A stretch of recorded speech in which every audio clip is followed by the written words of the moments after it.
अस्सलामुअलैकुम रहमतुल्लाहि वबरकातुहू। जी तो वीवर्स, कैसे हैं आप? अल्लाह पाक से उम्मीद है कि आप ईमान, सेहत और तकवा की बेहतरीन हालतों में होंगे। जी तो वीवर्स, कुरान करीम का सुनना और समझना हमारे लिए बहुत ही कारगर है। यही वो वक्त है, यही वो चंद मिनट है जिसमें हम कुरान करीम सुनते हैं, समझते हैं। ये टाइम हमारे लिए फायदा मंद होगा। किस वक़्त फ़ायदेमंद होगा? दुनिया में तो होगा ही होगा कि जो हम कुरान पढ़ते हैं, अल्लाह तबारक व तआला ने जो हमारे लिए लारैब किताब उतारी है, जो हमारे हाथों में दी है, अपने नबी पाक सल्लल्लाहु अलैहि वालैहि वसल्लम के ज़रिए जो अपना पैगाम हम तक पहुँचाया है, वो उसमें लिखा क्या है? वो कुरान हमसे क्या बातें करता है? अल्लाह तबारक व तआला ने कुरान में क्या इरशाद फरमाया और कुरान को पढ़ने का तरीका क्या है? अगर हम रोज का ये 5 से 10 मिनट का या 10 से 15 मिनट का लेक्चर हमारे लिए सुन लें, जो कि हमारा यूं ही टाइम गुजर जाता है, और अगर उस टाइम को हम अपना नेकियों में गुजारें और अच्छे काम में गुजारें, ऐसे वो टाइम चंद मिनट जो है हमारे 10 से 15 मिनट, वो ऐसे काम में गुजारें जो हमारे लिए फायदेमंद हो। किस वक्त फायदेमंद हो? कब्र में, जब सख्त अंधेरा होगा, तो ये कुरान हमें रोशनी देगा, ये कुरान हमें बख्शवाएगा, हमारी नजात का जरिया बनेगा, हमारे दर्जात की बुलंदी का जरिया बनेगा। तो इन वीडियोस में मैं अपने चैनल में आपको बहुत ही नए तरीके से कुरान करीम को समझाने की कोशिश करती हूँ कि आप लोग उलझे भी नहीं। एक एक कायदा आपको रोज, एक एक कायदा जो भी आता है उसको मैं वाज़े बयान करती हूँ, ताकि आप लोग के लिए परेशानी का बायस ना बने, आपको कोई मुश्किल ना हो कुरान करीम सीखने में और समझने में। और वीडियो के आखिर में मैं आप लोगों से क्वेश्चन भी करती हूँ, ताकि सवालों, छोटे छोटे सवालों से कुरान करीम का तर्जमा, कुरान करीम की तफसीर आपके ज़हनों में बैठ जाए। ये छोटे छोटे क्वेश्चन जब आप खुद सुनेंगे, अपनी औलादों को समझाएंगे, तो बहुत बड़ा जखीरा इल्म का आपके ज़हनों में बैठ जाएगा। तो जी शुरू करते हैं आज का हम सबक। अऊज़ु बिल्लाहि मिनश शैतानिर रजीम। बिस्मिल्लाहिर्रहमानिर्रहीम।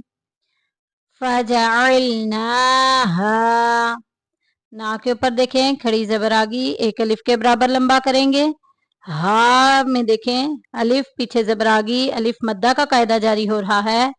फजअलनाहा, एक अलिफ के बराबर इसको भी लंबा करेंगे। फजअलनाहा नकालन लिमा, नका में देखें अलिफ पीछे ज़बर आ गई, अलिफ मद्दा का कायदा जारी हो रहा है। नकालन लिमा, तनवीन, तनवीन के बाद लाम आ गया। हमने रूल क्या पढ़ा था कि जब भी नून साकिन या तनवीन के बाद हरूफे यरमलून या रा मीम लाम वाव नून में से कुछ भी आ जाएगा तो वहां इदगाम होगा। लाम और रा में बगैर गुन्ने के मिलाएंगे, बाकी या वाव मीम नून में गुन्ने के साथ मिलाएंगे। लिहाजा यहाँ जो हमने मिलाना है, इदगाम करना है, मुदगम करना है, यानी कि इदगाम का मतलब मिला देना, मुदगम कर देना। यहाँ पे जो हमने मिलाना है वो बगैर गुन्ने के मिलाना है। नका लल्लिमा, लल्लिमा, माँ में देखें अलिफ पीछे ज़बर आ गई, अलिफ मद्दा का कायदा जारी हो रहा है।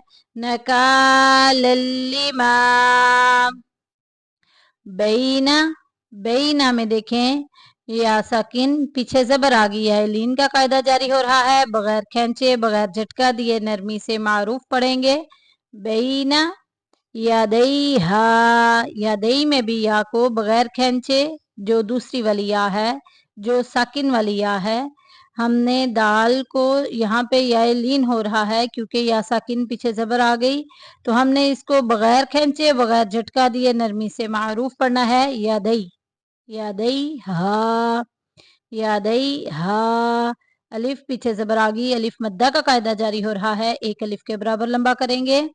नकालिमा बैना यदैहा वमा, वमा में देखें अलिफ पीछे जबर आ गई, अलिफ मद्दा का कायदा जारी हो रहा है। वमा एक अलिफ के बराबर लंबा करेंगे। वमा खल्फहा, खल्फहा में देखें अलिफ पीछे जबर आ गई, अलिफ मद्दा का कायदा जारी हो रहा है। एक अलिफ के बराबर लंबा करेंगे। वमा खल्फहा व मौइज़तल लिलमुत्तकीन। व मऊ में देखें वाव साकिन पीछे से बरागी वाउलीन का कायदा जारी हो रहा है, लिहाजा बगैर खींचे बगैर झटका दिए नरमी से मारूफ पढ़ेंगे। व मौइज़तल लिल, व मौइज़ा, ईजा नहीं करना, ईजा करना है, ठीक है। व मौइज़ा, जब ईजा करेंगे आइन के बाद या साकिन की अदायगी आ जाएगी। तो कुरान पाक में हम जबर जेर पेश तक की भी तब्दीली नहीं कर सकते। तो ये पूरे की पूरी हम एक हरकत लगा रहे हैं, देखें एक लफ्ज दरमियान में ऐड कर रहे हैं।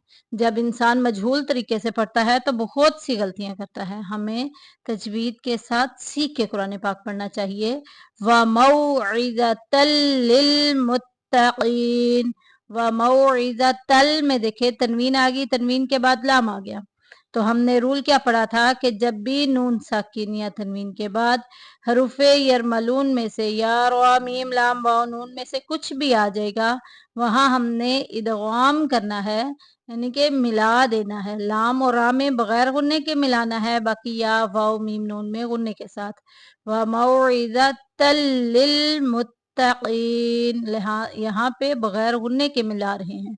तल लिलमुत्तकीन, मुत्तकीन में देखिए या साकिन पीछे जेर या मद्दा का कायदा जारी हो रहा है। आगे आयत मुकम्मल होगी, लिहाजा अपना सांस भी तोड़ देंगे और आखिरी हरफ को साकिन भी कर देंगे।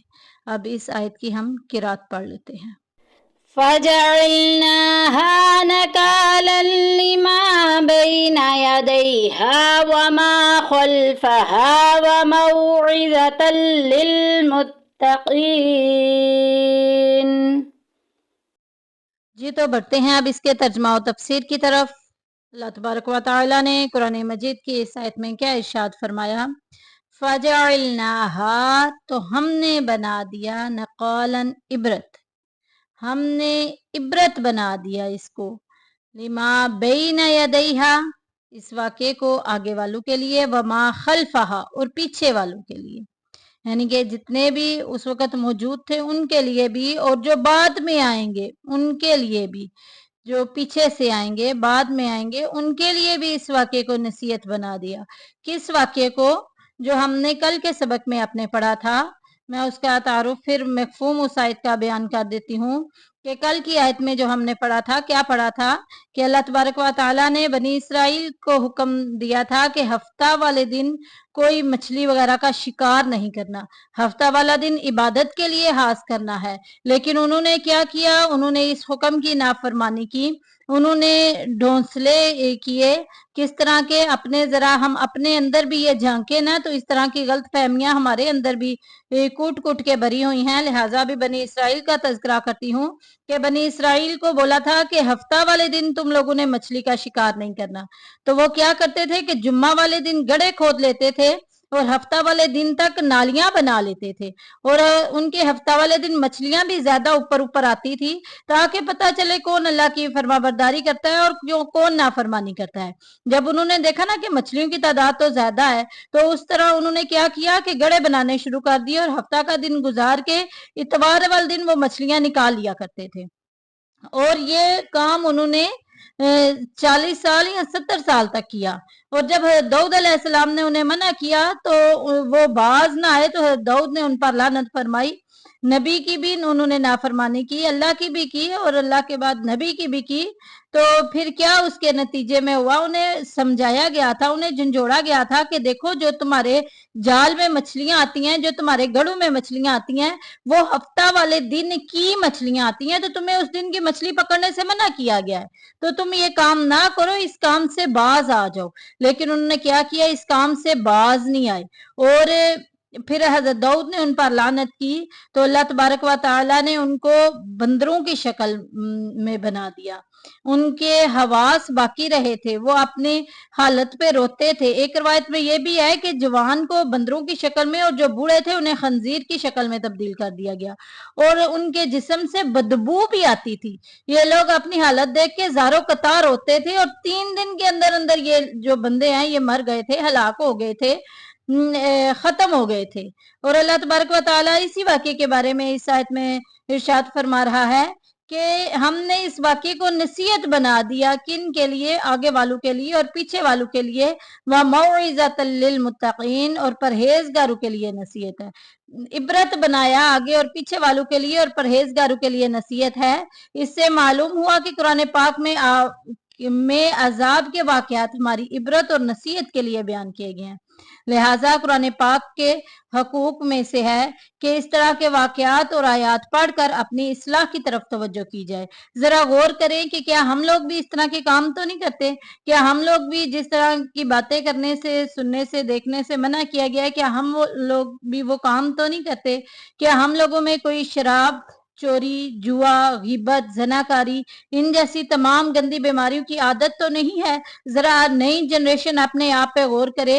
नित नए गंदे गाने और ड्रामे देखने हैं और क्या ये जनाकारी का एक जरिया नहीं है? क्या जिस्म की जनाकारी से बचकर हम अपने कानों और हाथों और आंखों के जनाकारी करते हैं? हमें भी इन तमाम कामों से बचना चाहिए, अपनी तन्हाई को पाक करना चाहिए, अपना टाइम ज्यादा से ज्यादा जिक्र अज़कार में लगाना चाहिए ताकि अल्लाह तबारक व तआला ने जिस मकसद के लिए इंसान को पैदा किया है वो मकसद पूरा हो सके। इंसान को पैदा करने का मकसद क्या था कि वो दुनिया में आए और अल्लाह की इबादत करे। अल्लाह ने ये दुनिया सजाई है, खूबसूरत बनाई है ताकि उसके बंदों को किसी किस्म की परेशानी ना हो, वो उसका दुनिया में दिल लग जाए। हमने दुनिया में दिल लगाने की बजाय दुनिया को अपने अंदर समा लिया है। दुनिया की हमें फिक्रें लग गई हैं और आखिरत की फिक्र भूल गई, रब की फिक्र भूल गई। हमने रब की नाफरमानी वाले काम शुरू कर लिए हैं। अल्लाह तबारक व तआला से दुआ है कि ऐ मौला करीम हमें सही तरह कुरान पाक पढ़ कर समझ कर उस पर अमल करने और उसे दूसरों तक पहुंचाने की तौफीक अता फरमाए। अल्लाह तबारक व तआला हमारे ईमानों की हिफाजत। जी, तो अब वक्त हुआ जाता है आज के सवाल का। आज का सवाल ये है कि इस आयत में किस वाक़े की तरफ इशारा है? इस आयत में जो इबरत का लफ्ज है ये कौन सा वाक़या है जो आगे और पीछे वालों के लिए इबरत बनाया गया? और आज का दूसरा सवाल ये है कि इस आयत में अलिफ मद्दा कितनी बार आए हैं? अलिफ मद्दा कितनी बार आए हैं? जल्दी जल्दी से इन सवालों के जवाब दीजिए ताकि ये आपके लिए आखिरत में सवाब का जरिया बन सके, क्योंकि आपका 1 मिनट का वक्त लगता है ज्यादा से ज्यादा जवाब देने में। तो वो 1 मिनट अगर किसी की रहनुमाई का सबब बन जाए तो आपके लिए क्या ही कार खैर होगा। 1 मिनट से ज्यादा टाइम नहीं लगता।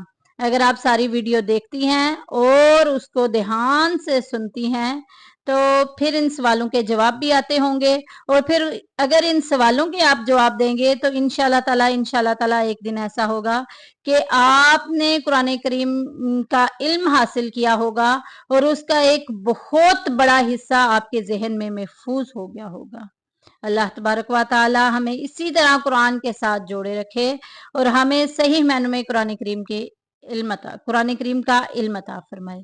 अपनी दुआओं में याद रखिएगा, आपकी दुआओं की तलबगार अनम फैसल। फी मानिल्लाह। सुब्हानक अल्लाहुम्मा व बिहम्दिका अशहदु अल्ला इलाहा इल्ला अंता अस्तगफिरुका व अतूबु इलैक।